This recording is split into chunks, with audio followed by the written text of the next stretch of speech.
বিএনপির ভারপ্রাপ্ত চেয়ারম্যান জনাব তারেক রহমান শহীদ প্রেসিডেন্ট জিয়াউর রহমানের মাজারে যাচ্ছেন।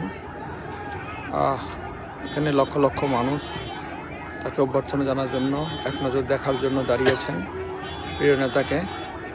আর প্রিয় নেতাও তাদের হাত নেড়ে তাদের জবাব দিচ্ছেন। আর এখান থেকে শহীদ প্রেসিডেন্ট জিয়াউর রহমানের মাজার জিয়ারত শেষে উনি এখান থেকে যাবেন আপনার জাতীয় স্মৃতিসৌধে। এখন অবস্থান করছি আমরা আপনার নব থিয়েটারের সামনে অবস্থান করছি। প্রিয় নেতা এখানে লক্ষ লক্ষ মানুষের হাত নেড়ে তাদের অভ্যর্থনা জবাব দিচ্ছেন।